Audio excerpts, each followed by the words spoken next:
देश भर में पूर्ण लॉकडाउन जाहिर होने के बाद एक ओर जहां अवैध शराब पकड़े जाने के मामले काफी बढ़ गए हैं, तो वहीं दूसरी ओर लोगों के शराब व्यसन को पूरा करने के लिए भी ऑनलाइन घर तक शराब मुहैया करवाए जाने के बोगस मामलों में भी इन दिनों काफी बढ़ोतरी देखी जा रही है। लॉकडाउन के छठे हफ्ते में प्रवेश के साथ ही नागपुर राज्य उत्पादन शुल्क विभाग की टीम ने अपने सीमित संसाधनों के बीच अब तक कुल 1 करोड़ रुपए की अवैध शराब के साथ बड़ी मात्रा में साहित्य को जब्त किया। साथ ही लॉकडाउन खत्म होने के बाद ऐसे शराब व्यवसायियों की मुसीबतें बढ़ना लगभग तय मानी जा रही हैं, जिन्होंने लॉकडाउन के दरमियान चोरी छिपे ढंग से अपने स्टॉक से शराब की बिक्री की। कोरोना महामारी के चलते पूरे देश भर में लॉकडाउन है और लॉकडाउन के इसी कार्यकाल में नागपुर शहर में भी शराब की पूरी तरह से बंदी है। बावजूद इसके ऑनलाइन अभी भी एडवर्टाइजमेंट करके घर पहुंच सेवा प्रोवाइड करने के लिए ऑनलाइन जो है वो एडवर्टाइज जारी की जा रही है। इस संदर्भ में बात करने के लिए राज्य उत्पादन शुल्क विभाग के एक्साइज के निरीक्षक कोरे सर हमारे साथ हैं। उनसे जानते हैं कि पूरी ये जो एडवर्टाइजमेंट है इसके पीछे क्या कारण है और क्या इसमें कार्रवाई की गई है। सर, क्या कारण है कि इस तरह से एडवर्टाइजमेंट देकर लोगों से घर पहुंच सेवा के प्रोवाइड करने की बात की जा रही है, क्या जानते हैं?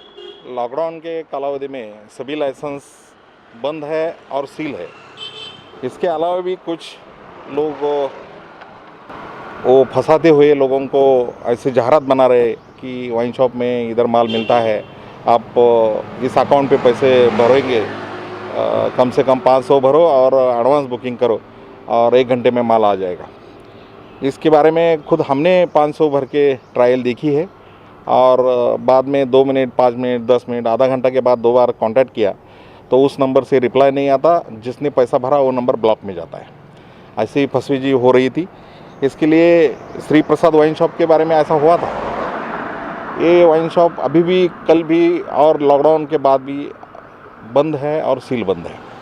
फिर भी ऐसी फंसवेगिरी चल रही थी, इसलिए उन लाइसेंसों का जवाब नोंद किया है और पुलिस स्टेशन को साइबर के माध्यम से आगे की इंक्वायरी करने के लिए भेजा है। सर, जैसे कि जो जितनी वाइन शॉप है ऑनलाइन कनेक्टेड है, वहाँ के जो सीसीटीवी कैमरे हैं वो आपके विभाग में जो है वो ऑनलाइन देखे जा सकते हैं, क्या है? तो इसमें जितने भी लाइसेंस है, मतलब मैन्युफैक्चरी और होलसेलर्स और wine shops including FL3 and शेल3 सब में कैमरे लगे हैं।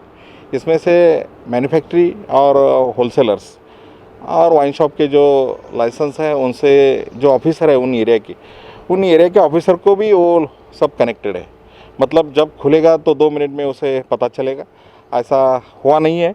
और इससे ज़्यादा ऐसी बात है कि जहाँ चोरी हुई है वो भी ऐसे इसी ही तरीके से पकड़े गए हैं।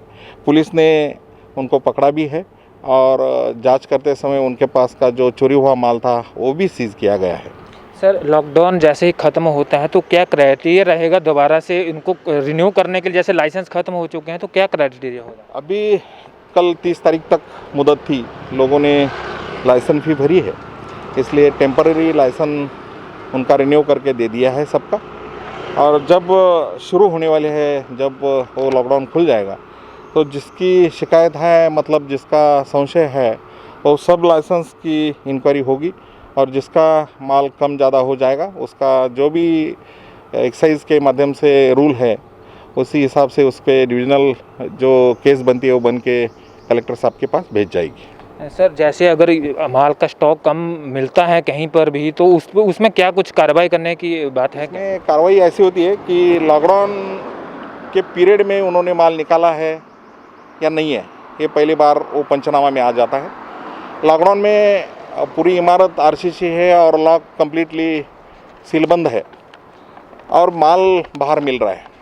मतलब उसने लॉकडाउन होने से पहले माल निकाला था और कहाँ रखा था, ये सब सर्च करके उस पर जैसे ही उन्होंने काम किया है उसका पंचनामा बना के उस पर आरोप पत्र लगाते हैं और SP साहब के माध्यम से हम कलेक्टर साहब को भेजते हैं। सर, पूरे जो लॉकडाउन के दरमियान कुल टोटल जो एक्साइज की है कितनी कार्रवाइयाँ हुई हैं, कितना माल पकड़ा है, क्या जानकारी? अभी इस मंथ में, मतलब 1 अप्रैल से 30 अप्रैल तक 242 प्रोहिबिशन के गुन्हे बुक हुए हैं। इसमें 173 लोगों को गिरफ्तार किया है।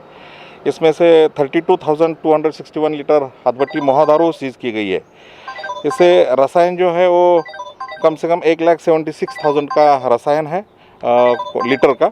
देशी दारू 861 है और व्हीकल जो है वो कम से कम 104 व्हीकल है और वो व्हीकल सीज किए हैं, ऑफिस में लगाए हैं।